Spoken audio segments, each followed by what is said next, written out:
Hi everyone, my name is Nawaz Rana and I am currently in grade 12 at Strawberry Fields High School, Chandigarh. Today is my first podcast with Miss Ritika Singh, and ma'am, I would like to welcome you to our show, and I'm very pleased to have you over. So before we begin, I would like to introduce you to Thank the you so much. audience. Thank you, Nawaz. Miss Ritika is a content writer, blogger, editor, ghostwriter, and a brand strategist. She is also an avid entrepreneurship evangelist. She is the founder and CEO of the Content Factory. Miss Ritika is the current executive council member of TIE Women Global and the ex-gen secretary with TIE Chandigarh. She is also the current chair of the CII Indian Women Network Chandigarh.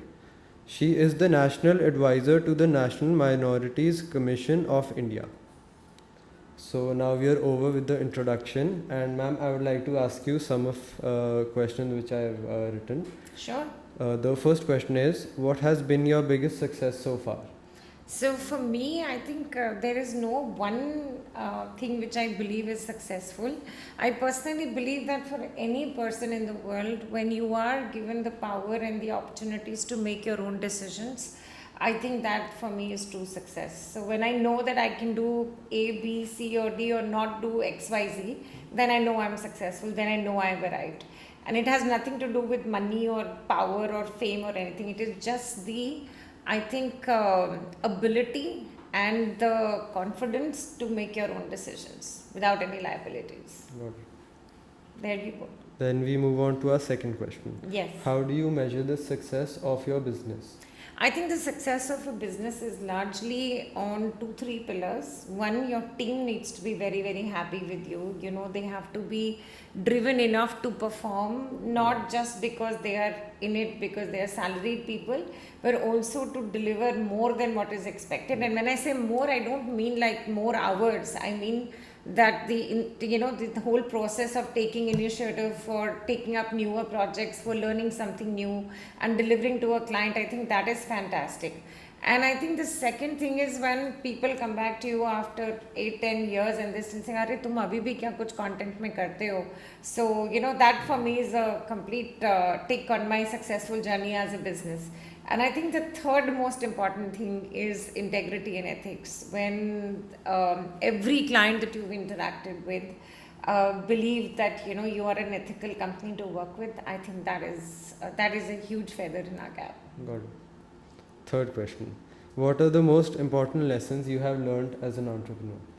As an entrepreneur, I think it's a work in progress journey. I don't think there is any entrepreneur who knows everything about everything. Even the best entrepreneur in the world, which is so highlighted, is Elon Musk. Yes, ma'am. And I knew that would be a name that you would be comfortable in knowing. But even he does not know that if there is a startup pitch or an idea, even he can't tell whether it's going to succeed or not. So I think being an entrepreneur, being in this journey is a process. It takes time. Every day you learn something new. Every day you grow up to be a better version of yourself. But having said that, I have realized that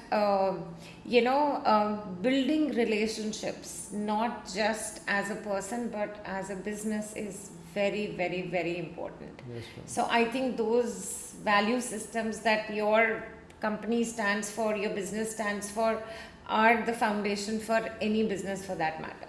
Got it. Now we move on to our next question. What advice would you give to a young student like me who wants to start a business someday? Interesting. I think, Nawaz, for you, I would say that focus on 2, 3 things which are again critical, like I mentioned before: integrity, ethics, never run after money. Yes.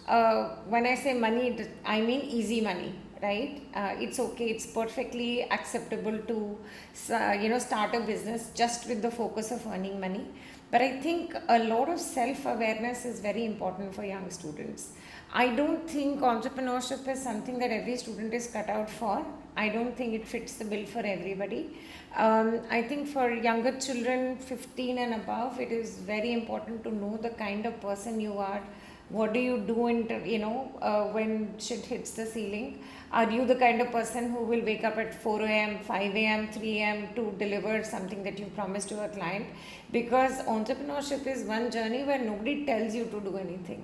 There are no bosses anywhere telling you have to deliver this, there are no teachers, there's nobody there. All your exams are on your own. You have to figure out which exam to sit for, you have to figure out what needs to be done. Like for example, I'm 50 years old now, but when I start my business at 38, I don't think my mom till date even knows what I do for a living. So you have to be extremely self-driven and extremely self-motivated. And it's perfectly fine if you don't want to become an entrepreneur. It's perfectly fine if you want to pick up a corporate job. But I think self-awareness is the key. You should know what are the things you like and the things that you don't. That will help you make a better decision. Yes, ma'am. Now, moving on to our last question. What's one fun or surprising thing that people don't know about you or your business? Oh damn. Okay, so on the side, a lot of people don't know that it says on my LinkedIn profile, but I have ghostwritten about 15 books so far, which essentially means that people come to us and say, Ritika, we need to write a book, and I practically write the book on their behalf. So I have done 15 books so far. Fun fact. That's impressive. Thank you. So, ma'am, thank you so much for your time and patience. Thank you, Nawaz. For coming here. So, I have gained a lot of experience from our experience today, and hope the same for our audience. Thank you so much, Nawaz. For a first time podcaster taking an interview, I think I'd give you a 10 on 10. Thank you. Thank you so much.